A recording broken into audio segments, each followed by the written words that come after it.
No, I think, yeah, absolutely. I think obviously Grant wasn't on his best last year, but he came out and rightfully admitted it more or less. And it's better last year than this year, and he's showing that obviously he can come back and do what he's doing.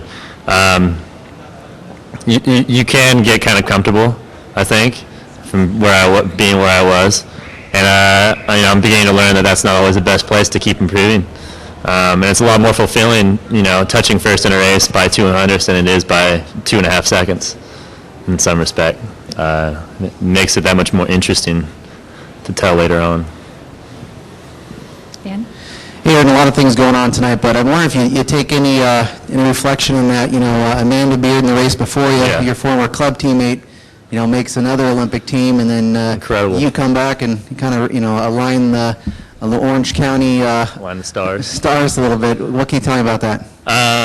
I'm so impressed with Amanda. She's got the best head for the sport, of anybody out there.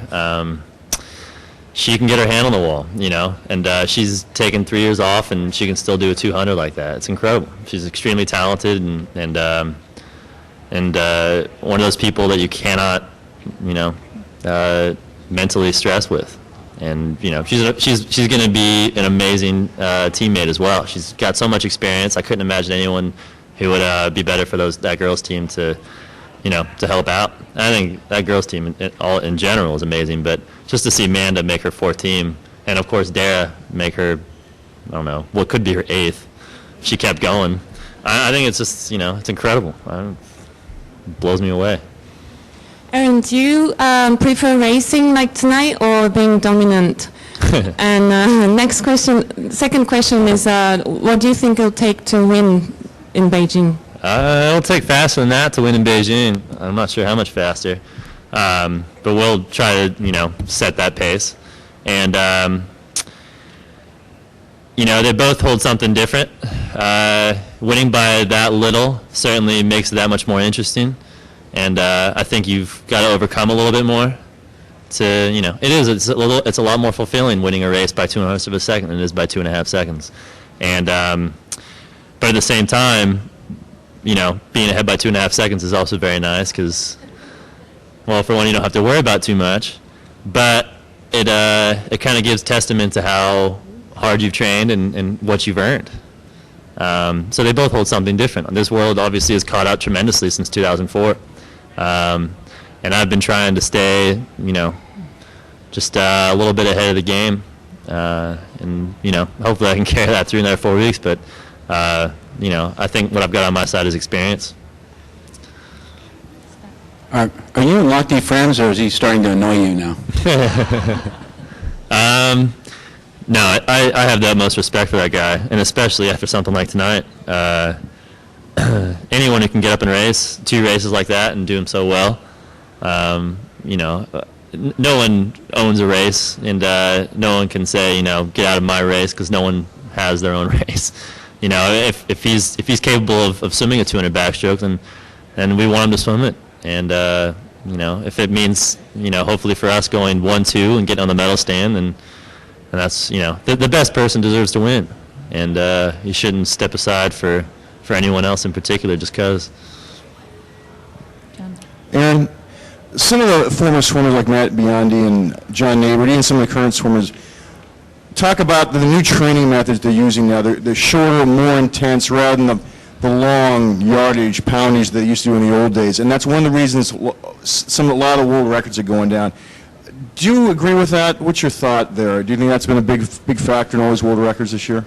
Training is, the advances in training have certainly been, it's just the evolution of any sport.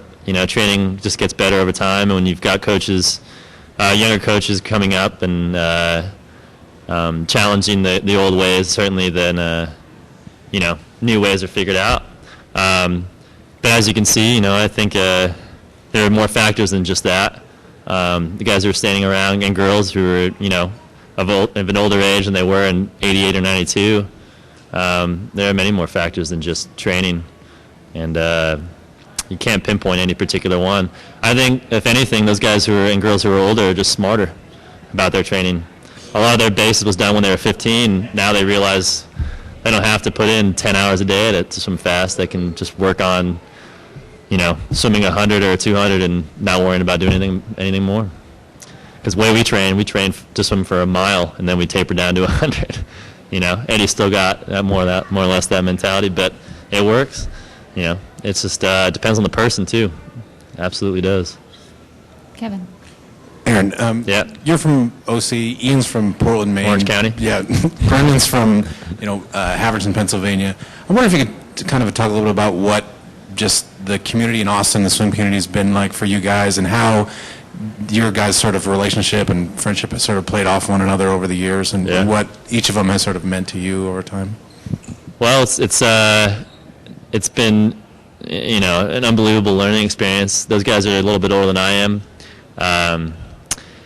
It's great having Brendan and Ian in there training with, because neither of them swim our race, and none of us are competitive in that way. And so because of that, there's a kind of a unique dynamic to the training. We can help each other without worrying about giving away too many secrets, if you will, which is more or less it helps us push aside our egos. And we've definitely, we've more or less in the past 6 years grown up together, and we've gone through college together, and we know the ins and outs of each other, extremely well. And those guys, I think we've all helped each other, not just physically, but letting each other know that we belong here, and that's half the battle.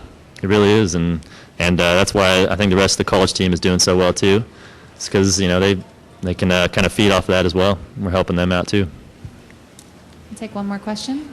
Aaron, you had a couple really tough races here. You've watched a number of other ones. Can you talk about the depth of this team and what the rest of the world can expect from the U.S. in Beijing? Well, the depth of this team in particular, back in 2004, I didn't see anything like this. Maybe through third place, but not through 6th or 7th or 8th place. Maybe even through 16th place, and so I think it really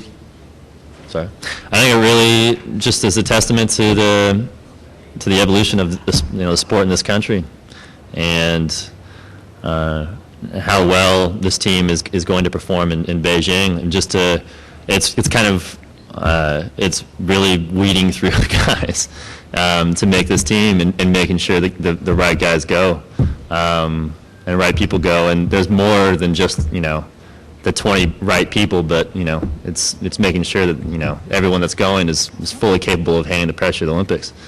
And it's if you can handle the pressure here, I've been in the Olympics, you can handle the pressure of the Olympics, because you just got to make the team, and if you haven't made the team and you go the second fastest time in the world, third fastest time in the world, doesn't matter. So it's incredible. Thanks, Aaron. You're welcome. Thank you, guys.